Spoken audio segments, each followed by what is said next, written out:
जैसा आपको मालूम है कि 2 दिन हम लोग चिंतन शिविर में बैठे हैं और ये प्रयास किया गया कि 4 साल में जो 4 साल हो गए, अब ये लास्ट बजट है हमारा इस सरकार का। तो एक लेखा जोखा करते हैं कि हम कहाँ पहुँचे, कितनी हमारी उपलब्धि है और कितना हमारे कमियाँ रही है, खामियाँ रही है। तो मुझे खुशी है कि हर मंत्री मंडल के हमारे सदस्यों ने, तमाम विभागों के मंत्री हैं, उन्होंने खुल के अपनी बात रखी और बहुत अच्छे ढंग से परफॉर्मेंस बताई। और आंकड़े आपको दिए जा चुके हैं कि अधिकांश जो है जो जन घोषणा पत्र था वो लगभग पूरा होने जा रहा है। बजट घोषणा भी अच्छे ढंग से परफॉर्म हो रही है। वो 4 सब आपके पास में पहुँच गए हैं। अभी आपको प्रेस कॉन्फ्रेंस के बाद में एक और नोट देंगे जिसमें और ज़्यादा आपको इंफॉर्मेशन मिल जाएगी। कुछ बातें ऐसी है जो मैंने पहले भी कहा कि जो सारे खाली राजस्थान के अंदर है, देश में और राज्यों में नहीं है। इवन ओपीएस जो है, हमारी आलोचना भी हो रही है, परंतु दिल्ली हाई कोर्ट ने भी फैसला किया 10 दिन पहले ही आर्मी और पैरामिलिट्री फोर्स को लेके कि आप भेदभाव नहीं कर सकते और ओपीएस देना पड़ेगा आपको पैरामिलिट्री वालों को भी।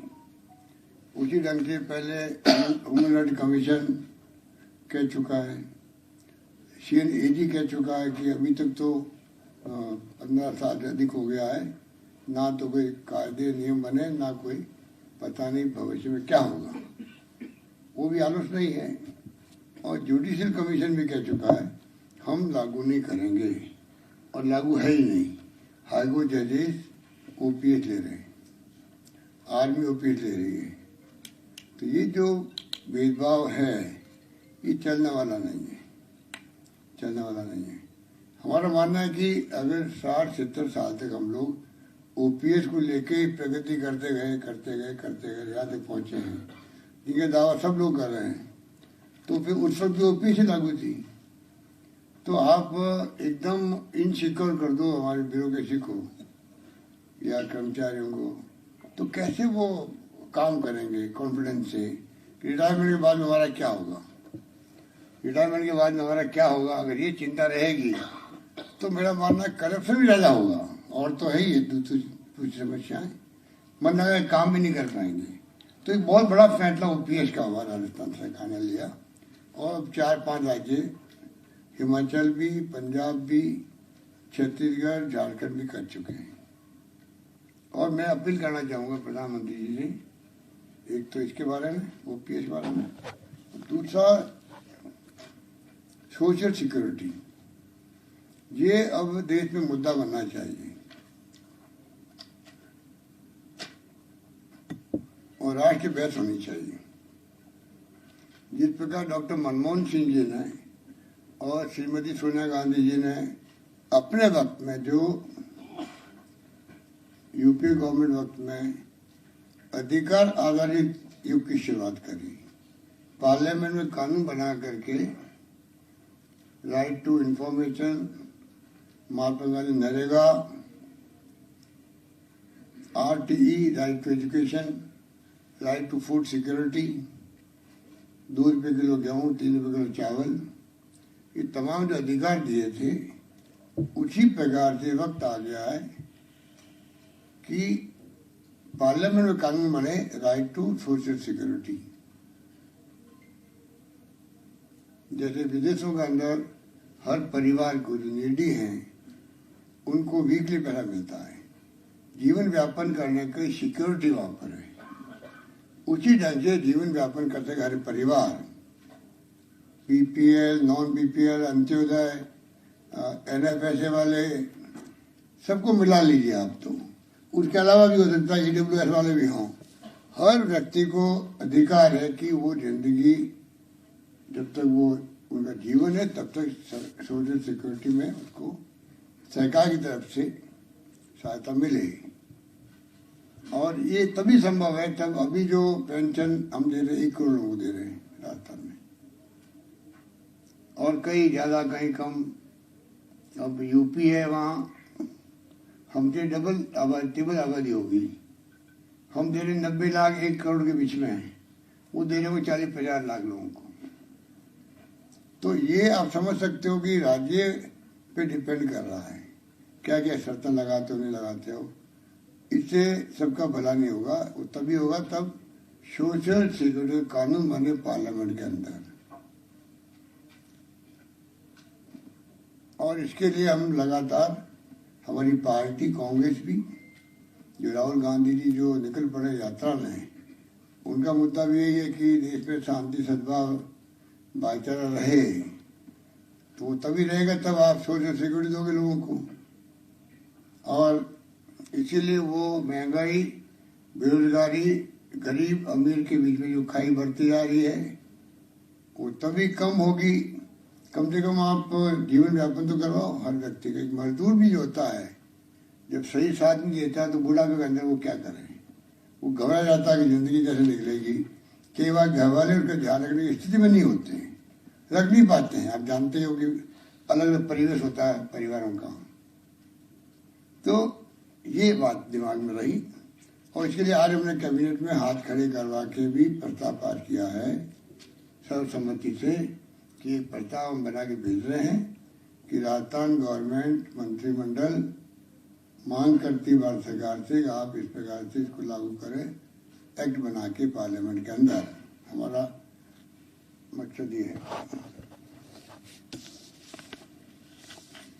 दूसरा हमने जनरल डिस्कशन जो मैं बता रहा हूँ आपको, बाकी तो हर विभाग की समीक्षा हो रही है, बातचीत हो रही है, चर्चा हो रही है और क्वेश्चन आंसर भी हो रहे हैं आपस के अंदर। जिनका आशंका है वो अपना आशंका दूर भी कर रहे हैं। तो अच्छे ढंग से डिस्कशन, बहुत ही अच्छे माहौल में, अच्छे ढंग से, बहुत ही मैं समझता हूँ कि प्रभावशाली तरीके से डिस्कशन चल रहे हैं। विपक्ष के बाद में आलोचना करना कोई मुद्दा नहीं है राजस्थान के अंदर। इसलिए वो क्या कर रहा है, अब जैसे आप सब मीडिया साथी बैठे हुए हैं, आप मेरी भावना को समझ जाएंगे और प्रदेशवासी समझ जाएंगे। अब एसीबी अगर छापा नहीं डाले गए किसी राज्यों में, इसका मतलब वहाँ करप्शन है ही नहीं विपक्ष के हिसाब से। और हमारे यहाँ एसीबी 0 टॉलरेंस रख रही है करप्शन को लेके, 0 टॉलरेंस। उसको ये कहते हैं साहब बहुत करप्शन है। तो इससे बड़ी मूर्खता क्या होगी कि जहां एसीबी छोड़ नहीं रही है, सरकार कहती है संवेदनशील पारदर्शी जवाब दे पैसे देंगे, और 0 टॉलरेंस की हम बात करते हैं। और उसके अंतर्गत छापे पड़ रहे हैं। लोग कहते हैं हिंदुस्तान भर में सबसे ज्यादा छापे राजस्थान में पड़ रहे हैं। इतना शानदार काम हो रहा है एंटी करप्शन डिपार्टमेंट में, और ये लोग उसकी आलोचना कर रहे हैं। तो पब्लिक सब समझ रही है कि ये किस प्रकार से बोल रहे हैं। उसी प्रकार से जो मैंने सरकार मंत्री नवाचार किया और मैंने कहा कि राजस्थान में कंपल्सरी करेंगे, हम लोग कंपल्सरी करेंगे एफआईआर को।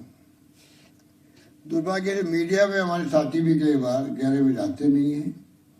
और आजकल तो पूरा मीडिया का हालात जो है पूरे देश के अंदर आप कुछ समझ रहे हैं, गोदी मीडिया जो कहलाने लग गया है, तो ज़्यादा एक्सप्लेन की जरूरत नहीं हो रही, आप समझ जाएंगे और मैं क्या कहना चाहता हूँ।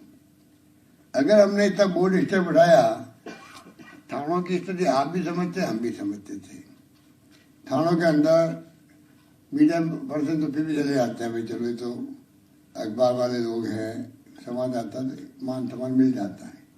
आम जनता को, डॉक्टर हो, इंजीनियर हो, उनकी जो बेइज्जतियां होती है थानों के अंदर, तू ताम बात करते हैं, उससे क्या बीतती है आप सोच सकते हो।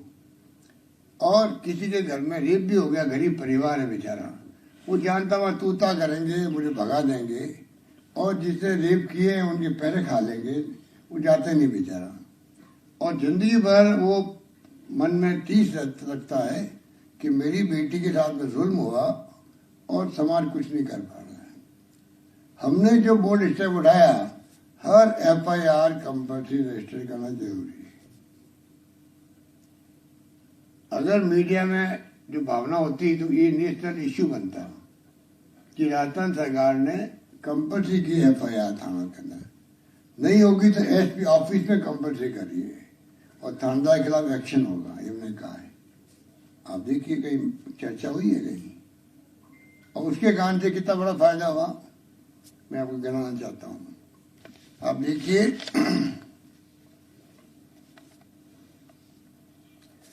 FIR अनिवार्य करने के बावजूद भी जो क्राइम कंट्रोल हमने किया है और लोगों में भय पैदा हो गया है, अब FIR लॉन्च होगी कंपल्सरी, इसके बाद भय पैदा हुआ। उस भय के कारण देखिए आप 19 के तुलना में 21 के अंदर 5% अपराध कम हुए हैं।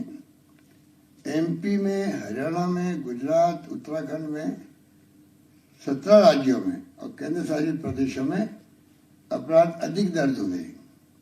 गुजरात में अपराधों में करीब 69%, हरियाणा के अंदर 24% और MP में 20% की बढ़ोतरी दर्ज की गई। हमने कंपल्सरी की तब भी 5% कमी आई और इनकी बढ़ोतरी हुई है। ये आंकड़े मेरे नहीं है, NCRB जो भारत सरकार की बुकलेट निकलती है, national crime record bureau,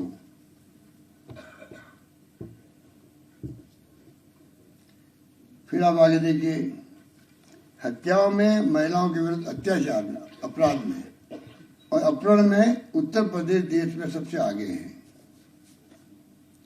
number 3 custodial death में गुजरात सबसे ऊपर है। नंबर 4 नाबालिगों के साथ बलात्कार यानी पोस्को एक्ट के मामले में मध्य प्रदेश देश में पहले स्थान पर है, जबकि राजस्थान 12वें स्थान पर है। SC/ST क्राइम में यूपी नंबर 1 पर है, मध्य प्रदेश नंबर 2 पर है। अनिवार्य पंजीकरण नीति का परिणाम है कि 17-18 के अंदर 33% FIR कोर्ट के माध्यम से CRPC के अंतर्गत, आप जानते हो 156(3) के अंतर्गत इस कारण दर्ज होते थे।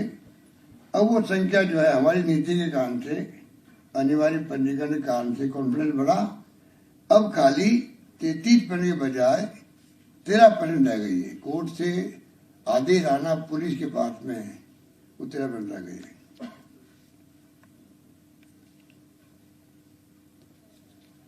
इसी प्रकार से आप देखिएगा 17-18 बलात्कार के मामलों में अनुसंधान जो है 274 डेज, 274 दिन लगते थे, आज 68 डेज लगते हैं, 68 डेज लगते हैं, सिर्फ 68 दिन। कहाँ 274 और कहाँ 68। पोस्को के मामले में भी अनुसंधान का समय जो है औसत 232 दिन था, वो 66 दिन रह गया, 66 दिन रह गया। SC/ST एक्ट के अंतर्गत भी 51 मामले अदालत के माध्यम से CRPC 156(3) से दर्ज होते थे 15 के अंदर, अब सिर्फ 10% रह गए। ये FIR के अनिवार्य पंजीकरण नीति का परिणाम है।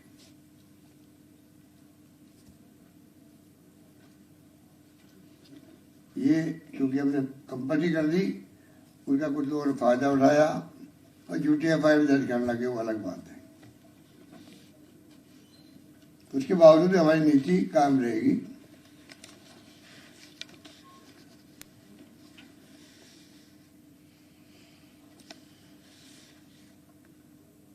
सरकार की जो झूठी FIR जो मैंने कहा हो रही है, परंतु अनिवार्य पंजीकरण की नीति से पीड़ितों और फरियादियों को एक संबल मिला है।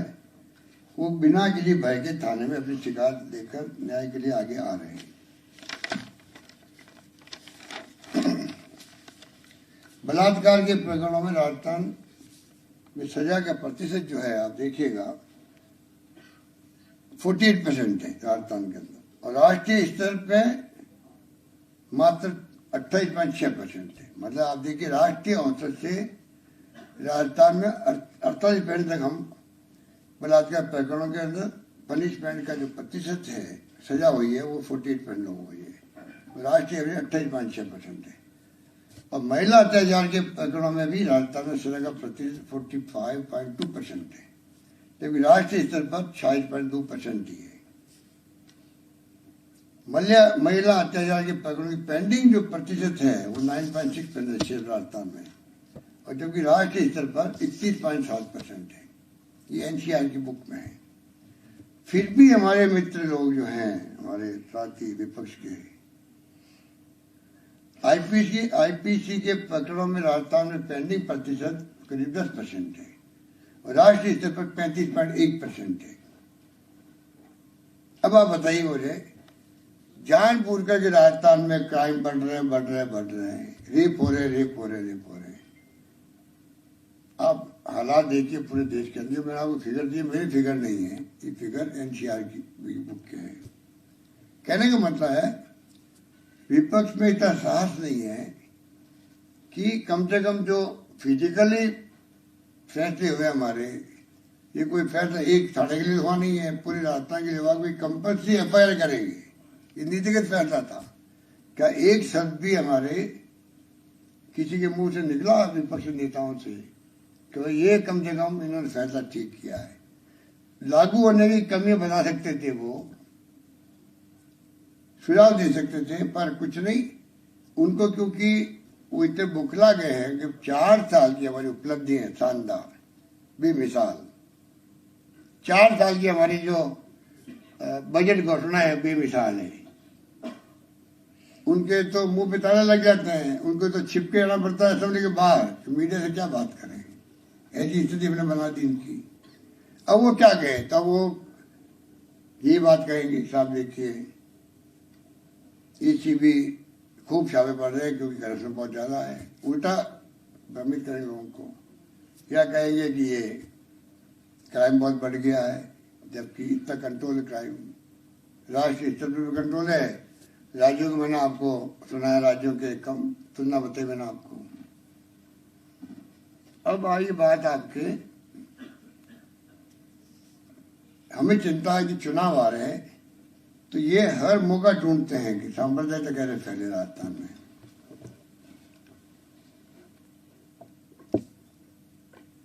और इसीलिए ये जानबूझ करके हर चीज को उछालने का प्रयास करते हैं। उदयपुर, करौली, जोधपुर में सांप्रदायिक घटना हुई, खूब इन्हें उछालने का प्रयास किया, जबकि 2 घंटे में वहां 1 घंटे में निपट गया, वहां पर कंट्रोल कर लिया गया सांप्रदायिकता की घटना को करौली के अंदर। आप मैंने कई लोग करौली का मेरे ख्याल है करौली डरा नहीं आते लोग पत्तेदार बन करके, तो लगता है कि पता नहीं आप कितने लोग बैठे हैं, आई डोंट नो, पर कौन कौन है पता नहीं। कोई है करौली का? कोई नहीं है, सब गायब हो गए। तो पर करौली की घटना 1 घंटे में काबू कर ली गई। कन्हैयालाल हत्याकांड था, ये लोग था, बताइए, घटना होने के बाद में बेशर्माई से लोग हैदराबाद गए अपने कॉन्फ्रेंस भाग लेने के लिए, बीजेपी नेता लोग। ये नहीं, इतनी बड़ी घटना हुई है तो जाए उदयपुर, कम से कम अपनी विपक्ष की भूमिका निभाएं। हम लोगों ने सारे प्रोग्राम कैंसिल किए, बने हुए दौरे कैंसिल करे, बीच में आए हम लोग जयपुर आए, और सेकेंड डे चीफ सेक्रेटरी को, डीजी पुलिस को, हमारे मंत्री चले गए, मैं खुद चला गया, परिवार वालों जाके मिले, किए, सांत्वना दी। और सबसे बड़ी बात है, उसी रात को दोनों मुजरिमों को पकड़ लेना,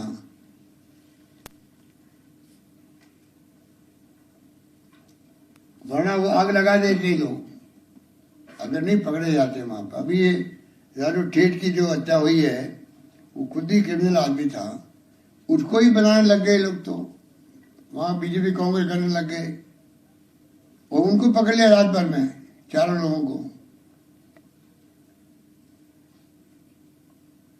हमारे यहाँ केस ऑफिसर स्कीम जो बनाई गई है, उसके अंतर्गत बहुत फास्ट ट्रैक से सुनवाई होती है। अभी तक 8 लोगों को फांसी और 300 लोगों से ज्यादा को उम्र कैद हो चुकी है राजस्थान के अंदर। एडिशनल एसपी रैंक का अधिकारी हर जिले में लग गया है महिला अत्याचार को सिर्फ देखने के लिए। महिला अनुसंधान यूनिट अलग बना दिया हम लोगों ने। और स्वागत कक्ष हिंदुस्तान में कहीं नहीं है। 4 लाइन लिखते हुए संकुल होता पत्रकारों को कि स्वागत कक्ष थानों के अंदर बनना हिंदुस्तान के इतिहास में पहली बार हुआ।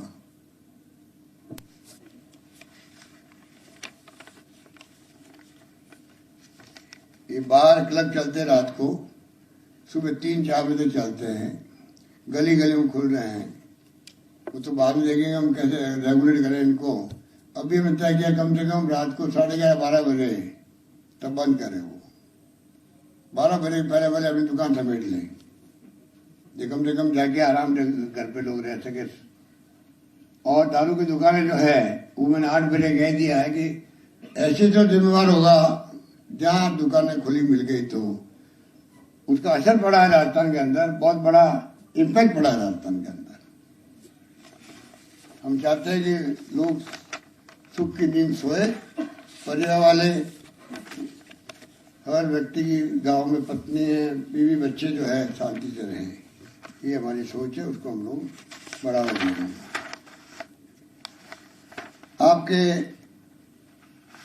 ये पेपर लीक कल कहा था प्रताप सिंह जी ने, ममता जी का होगा आपको बताइए। आप हिंदुस्तान में पेपर लीक हर राज्य में हो रहे हैं। आर्मी में हो रहा है। आपके अभी 1 महीना पहले जुडिशरी में हुआ हाईकोर्ट के पेपर लीक कोर्ट हो गए। हम जो है आगे बढ़ के पहला राज्य राजस्थान जो जेल भेज रहा लोगों को पकड़ रहा है, उस तक पहुंच रहा है कि किसने किया, कैसे पेपर आउट किया, वहां तक पहुंच रहा है। कानून पार कर दिया असेंबली के अंदर। और अभी हमने उनकी प्रॉपर्टियों को भी बुलडोजर भेजे वहां पर तोड़ने के लिए, बर्खास्त कर दिया अधिकारियों को, बर्खास्त कर दिया। और बच्चे जो है जो इसमें पकड़े गए डिब्बा कर दिया आगे एग्जाम देने से, सब कुछ कर दिया, उसकी चर्चा नहीं। और ये अपोजिशन वाले पेपर लीक के लिए प्रेस कॉन्फ्रेंस कर रहे हैं, झूठे आरोप लगा रहे अधिकारियों पर, नेताओं पर। इनके पास कहना कुछ है ही नहीं, सामान कुछ नहीं इनके पास। इसीलिए अमित शाह जब आए थे जयपुर तो मुझे बताया गया, सच्ची क्या है तो पत्रकार मित्र ज्यादा जानते होंगे, उन्होंने इनको झाड़ा अपने ऑफिस के अंदर। जब इन्होंने कहा साहब ये सरकार कुछ नहीं कर रही, वो नहीं कर रही, क्या बकवास करते हो। सरकार को 4 साल में तुम लोगों ने एक आंदोलन खड़ा नहीं किया राजस्थान के अंदर। ये मैंने सुना है, सच्चाई क्या मैं उस पर नहीं जाना चाहता। जो मैंने सुना बता दूं, एक मीटिंग में भी था, वहां पर नॉर्थ काउंसिल मीटिंग थी, वहीं से वो आए थे। हम लोगों ने अपनी परफॉर्मेंस दी उनको कि किस प्रकार राजस्थान में क्या प्रॉब्लम्स है स्टेट इंटर स्टेट के। हम अपने जो भावना थी उनको बताइए, ओपीएस वाली भी और मेरे ख्याल से, और इसमें बताइएगा आप जाके प्राइम मिनिस्टर को कहिएगा कि लागू करें पूरे देश के अंदर चली योजना वाली। उसके बाद मुझे तो बीजेपी वाले कह रहे हैं साहब ऐसी स्थिति बन गई वहां पर। अब पता नहीं सच क्या है झूठ क्या है, तो आप लोगों ने पूछा होगा तो मालूम होगा आपको, पर मैंने सुनाई तो मैंने आपको शेयर कर दिया। तो कहने का मतलब यह है कि 2 दिन की जो हमारी मीटिंग है बहुत फ्रूटफुल है, बहुत इफेक्टिव है। और पहले भी याद होगा आपको, हमने प्रयास किया कि इस प्रकार लेखा जोखा करना चाहिए। ये आंतरिक मीटिंग थी हमारी, आंतरिक मीटिंग थी, आप पर बैठ के बातचीत करी और एक से बढ़ के एक सुझाव आए। उसी रूप में हम लोगों ने, अभी असेंबली आ रही है, सब तैयारी शुरू कर रहे हैं हमारे मंत्रीगण भी।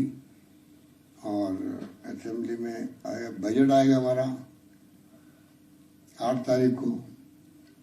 8 तारीख को बजट ला रहे हैं हम लोग, 8 फरवरी। और 23 को असेंबली शुरू हो रही है।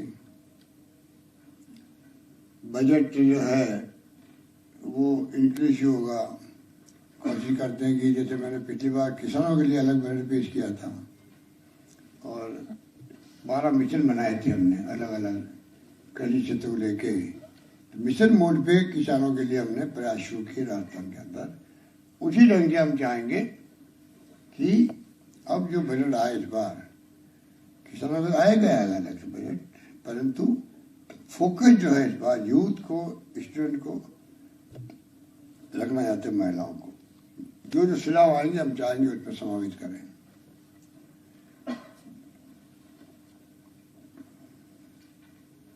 ठीक है, थैंक यू।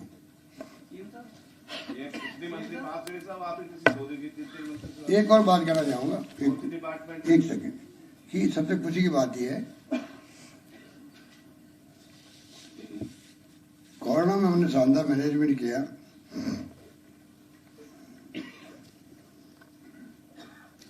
अभी हमने भी कहा कि जो ये अनैतिक काम करेगा कोई कर्मचारी, और जिस प्रकार भ्रष्टाचार तो करेगा ही करेगा, अनैतिक कार्य करेगा और अपने जानबूझ करके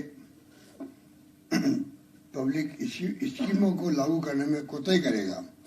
अभी पैसा गाँव के संग पैसा शहरों की जगह अभियान चल रहा है, उसमें कई जगह नगर पालिकाओं के जो ईओ है, अधिकारी है, वो कॉपरेट नहीं कर रहे। 10 लाख का टारगेट था, अभी 6 लाख पहुंचा है। तो हमने तय किया कि भाई अगर कोई जानबूझ के सब कुछ कर रहा है, ऐसे लोगों को खाली एपीओ और सस्पेंड करने का काम चलेगा, इनको बर्खास्त करना चाहिए सरकारी नौकरी से। सबसे खुशी की खुशखबरी ये है कि अभी राजस्थान की स्थिति है देश के अंदर, हमने हर क्षेत्र में जो बजट पेश किए थे, लागू बजट पेश ही नहीं किए, हमने लागू भी किया, उनको इम्प्लीमेंट किया है। जो हमारे पूछ रहे थे हमारे नेता प्रतिपक्ष की, पैसा कहाँ से आएगा, पैसा आ भी गया, पैसा खर्च भी हो गया, टेंडर निकल गए, वर्क ऑर्डर दे दिए, ऑफिसर खुल गए, तहसील, उप तहसील, एसडी ऑफिस, नगर पालिकाएं, महाविद्यालय, गर्ल्स के, बॉयज के, यूनिवर्सिटी, जो भी करना था हमने, जो वादे किए हमने निभाए। हर क्षेत्र में प्रगति की है, पानी, बिजली, शिक्षा, स्वास्थ्य, सड़कें, उसी जीडीपी बनती है। और उसी कारण से आज देश के अंदर नंबर 1 पर है आंध्र प्रदेश 11.4% और राजस्थान है 11.04%। दूसरे नंबर पे देश में विकास की दर जो है वो राजस्थान की है। इस बात की हम सबको प्रसन्नता, गर्व होना चाहिए। बताइए।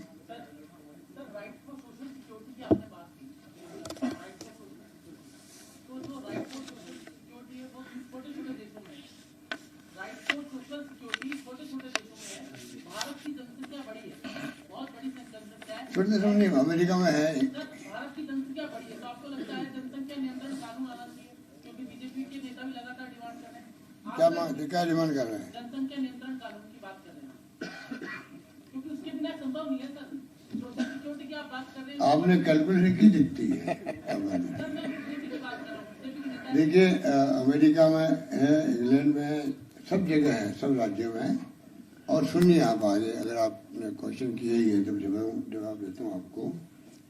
ओबामा की है अमेरिका के अंदर, फेल हो गई, और हमारे चेंज योजना दौड़ रही है। ठीक है, और कोई? कृष्ण गोपाल शर्मा सर, मेरा सवाल ये है कि जो 2 दिन का मंथन आपने चिंतन किया है, जो जितने भी सुझाव आए हैं, तो उससे आपने कोई प्रस्ताव या कंक्लूजन तैयार किया है, कोई रोड मैप तैयार किया है जिस पे आगे काम होगा और फिर से इसका रिव्यू किया जाएगा? अभी तो मीटिंग चल रही है, उठ के आया आपके लिए, और उसके बावजूद भी रोड मैप भी तैयार दिलो दिमाग में सबके हुआ है। असेंबली आ रही है, उसमें आपको दिखाई देगा, और आप निश्चित रहे कि 4 बजट 5वां बजट आ रहा है, तो फिर आप उसका इंतजार भी कीजिए, रोड मैप आपको और मालूम पड़ेगा। क्वेश्चन ये है, तो एक मिनट भाई, 2 दिन तक आप रेफरी रहे, 2 दिन आप रेफरी बने यहाँ पे, कितने मंत्री फर्स्ट डिवीजन पास हुए, कितने सेकंड डिवीजन आए, कितने थर्ड डिवीजन आए? कोई सप्लीमेंट्री हो गई? हमारे मंत्रियों के बारे में मैं आपको से करूं, जोरदार मामला भाई। हमारे मंत्री एक से एक अव्वल है देखिए, और उचित ढंग से काम करने वाले लोग हैं। बहुत जम के काम तुमने किया है, परफॉर्मेंस और उनकी व्यक्तित्व उभर के आया है, इतना मैं कह सकता हूँ। अभी जो मैं सुन रहा हूँ सब मंत्रियों से, तो मुझे लगा कि बहुत कॉन्फिडेंस है उनके अंदर काम करने का, पकड़ है अपने डिपार्टमेंट के अंदर, उचित ढंग से काम हो रहा है। खाली एक मुख्यमंत्री थोड़ी काम कर सकता है। बजट पेश करना एक बात है, इम्प्लीमेंट करना दूसरी बात है। इम्प्लीमेंट तब होता है जब मंत्री लोग सब कॉपरेट करते हैं, अपने विभाग में पकड़ सकते हैं। सवाल है, क्या बोल रहे थे? मुख्यमंत्री महोदय, 4 साल आपके सरकार के सामने बहुत सारी चुनौतियां आई और आपने बखूबी उसका मुकाबला किया। आगामी 1 साल में आप सबसे बड़ी और कौन कौन मुश्किल आएगी? सबसे बड़ी किस चुनौती को समझते हैं और उसके लिए आपका रोड मैप बताओ। मैं कोई चुनौतियां तो आप समझते हो, मैं तो समझता नहीं चुनौतियों को। मैं तो बिल्कुल गवर्नेंस करनी है, जो जिम्मेदारी होती है उसे निभाता हूँ मैं पूरी ईमानदारी से, निष्ठा से, समर्पित होकर, और पब्लिक इंटरेस्ट के अंदर। मेरा देश जिंदगी का यही है, मैं आम जनता के लिए क्या सेवा कर सकूं, अंतिम व्यक्ति तक मैं कैसे पहुंच सकूं, सोशल सिक्योरिटी में कैसे लागू कर सकूं, कोई भूखा नहीं सोए। मैंने कहा था कोरोना में, पूरे प्रदेशवासियों ने उसको निभाया और बहुत कामयाब किया उसको। आज सुप्रीम कोर्ट को बोलना पड़ा कि देश में कोई भूखा नहीं सोना चाहिए, सुनिश्चित करे केंद्र सरकार। ये हमारे सरकार की भावना थी, सुप्रीम कोर्ट ने प्रकट की, मेरे लिए गर्व की बात है। चिंतन और मंथन के बाद सर, ये अमृत जी राजस्थान की मुखिया है और राजस्थान के मुखिया होने के नाते आपका छोटे छोटे मुद्दे पे जैसे कोई लैक रह जाता है तो उसके लिए पड़ोसी राज्य को ये कहना कि भी वहाँ पे इतना होता है, एमपी पे होता है, तो उस पे आप क्या कहेंगे? जैसे राजस्थान के आप मुखिया है और कोई बात होती है तो उस पे आप ये कहते हैं कि भाई यूपी में ये हो रहा है। मैंने तो नहीं कहा, मैंने कहा आप आपने कहा ना यूपी में ना कुछ नहीं कहा। मैं तो कहा एनसीआर की बुक में क्या लिखा हुआ वो बताया आपको। मैं नहीं कहता हूँ, तो मैंने, आप ठीक कह रहे हो, मुझे मेरी रानी की चिंता करनी चाहिए। वो तो मैंने कहा कि एनसीआर की बुक में लिखा हो, मैंने आपको खाली कोट किया। मुख्यमंत्री जी, 2 सवाल है मेरे। सवाल पहला ये है कि आप गुड गवर्नेंस की बात करते हैं, हमने एक खबर की है, हम घाटगेट से रामगंज तक गए, वहाँ सारे बरामदगी चौक हैं सर, कार्रवाई और जगह हो जाती है लेकिन वहां नहीं होती है। हमने इस पर विपक्ष से भी बात की, अभी आज ही सुबह बात करी थी, उन्होंने तुष्टिकरण का आरोप सरकार पर लगाया। वहीं सर अभी सड़क सुरक्षा सप्ताह चल रहा है, लेकिन ऐसे इलाकों में जो अल्पसंख्यक समुदाय के इलाके हैं वहां पर कोई इस तरह की सड़क सुरक्षा जैसा कुछ नहीं हो रहा है। रामगंज में सर पॉइंट नहीं है ट्रैफिक पुलिस का, लोग बिना हेलमेट जाते हैं, जिंदगी से खिलवाड़ हो जाता है। देखिए किस गली मोहल्ले में क्या हो रहा है, वहां तक आप पहुंच गए, बहुत अच्छी बात है। बहुत अच्छी बात है कि आप जाके एक गली देख के आ गए और आप जैसा क्वेश्चन मुझसे कर रहे हो विपक्ष क्या कह रहा है, विपक्ष के डीएनए वही है जो वो कह रहा है। मोदी जी ने भी अभी राष्ट्रीय कार्यकारिणी की बैठक में बोला है कि जीत का मंत्र दिया है, कहा है कि मुसलमानों के बीच में जाए बीजेपी, अनाप शनाप ना कहे मुस्लिमों के लिए, और जो केंद्र सरकार की योजनाएं हैं वो ज्यादा से ज्यादा मुस्लिमों को दें। इस चीज पर फोकस किया है मोदी जी ने अभी कार्यकारिणी की बैठक। ये बात बताओ जो अभी क्वेश्चन पूछे थे ना, विपक्ष कह रहे हैं, तुष्टिकरण कर रहे हैं, उनको बताओ। सर, ये चिंतन और माफियाओं के बाद अमृत जो निकल के आया है, चिंतन और मंथन के बाद जो अमृत निकल के आया है, उसे क्या मानते हैं, कौन सा क्या खास इसमें पॉइंट? अभी तो मैंने कहा अभी मीटिंग चल रही है भैया, उठ के आया हूँ बीच में। एक और काम उन्होंने किया अभी उत्तराखंड के वक्त में, जब त्रासदी आई थी बद्रीनाथ केदारनाथ के अंदर, तब हम लोगों ने नौकरी दी थी सबको, जो परिवार वाले राजस्थान के लोग थे और जो चल बचे, उसमें हमारे नेविगेशन सेन भी थे जो पीसीसी में हमारे काम करते थे। तो सरकार बदली तो जिनकी नौकरी लगी हुई थी, उस सरकार ने उनको वापस निकाल दिया और उस स्कीम में रोक लगा दी। हमने वापस कहा कि स्कीम को वापस लागू करेंगे और तमाम उन परिवार को नौकरी देंगे जो परिवार उस वक्त में दुनिया से चले गए। पेपर माफियाओं के खिलाफ सख्त कानून भी बना और चुनावी साल के अंदर केंद्र सरकार जल्दी केंद्रीय मंत्रिमंडल में रीशफल करने जा रही है। राजस्थान में भी क्या मंत्रिमंडल, ये आपको बताऊं मैं आपको बताऊंगा करूंगा कि नहीं करूंगा, करेंगे कि नहीं करेंगे, और केंद्र सरकार आपको काम बना के वो करने जा रहे हैं। जरा केंद्र सरकार में न्यूज आई है। सर एक सवाल है सर, पेपर लीक मामले में सर कानून भी बन गया, उसके बावजूद भी सर ये सिलसिला नहीं रुक रहा, पूरी सरकार का मंथन था सर, कोई पता लगा कि वजह क्या है सर? अब देखिए, वजह आप समझ सकते हो कि क्यों है देश के अंदर, क्या वजह है, वो एक अलग विषय है। पर दुर्भाग्य से आप बताइए, इतना फ्रस्ट्रेशन है या इतने गैंगस्टर पैदा हो गए हैं हर राज्य में, क्यों हो रहे हैं? 18 22 बार हो रहे हैं, गुजरात के अंदर भी हो रहे हैं, यूपी के अंदर भी हो रहे हैं। तो ये चिंता की वजह होना चाहिए सबके लिए, और इसको रोक ही सकते हैं हैवी हैंड से। हमारी सरकार कोई कॉम्प्रोमाइज नहीं करेगी, सभी तरह से हम कोशिश करेंगे। क्योंकि देखिए, मेरे लिए ज्यादा दुख की बात है, एक तो आप नौकरी दे ही नहीं रहे हो, उनको परवाह नहीं है, या जो नौकरी दे रहे हैं पेपर लीक भी हो रहा है, उनको मालूम पड़ेगा पेपर लीक हो रहा है, वो परवाह नहीं कर रहे हैं और नौकरी लग जाती है ऐसे लोगों की। ऐसे राज्य भी हैं जो हम सुनते हैं कि जहाँ नौकरी लग जाती है ऐसे लोगों की भी। हमारे यहाँ चाहे वो कैंसिल करना पड़ा मुझे, कितना दुख हुआ। वो 25-26 लाख बच्चे थे, नौजवान थे, जो अभ्यर्थी थे।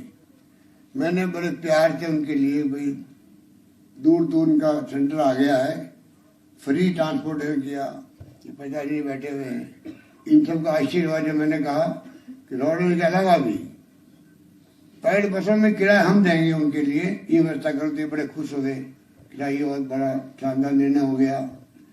तो कलेक्टर को कॉन्फ्रेंस करी कि भाई जब दूर से बच्चे आएंगे, इनको रात को रहने करने का भी कहीं इंतजाम करवा दो, इनफॉर्मल खाने पीने का इंतजाम करा दो।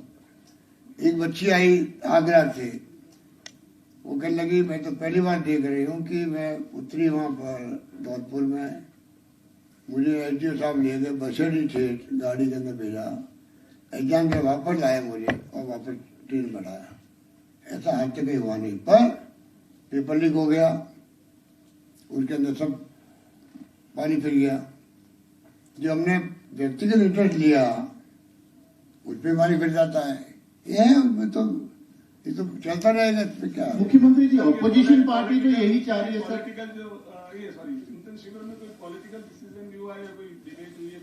नमस्कार, जय हिंद, जय भारत। एक सवाल था, एक छोटा सा सवाल है।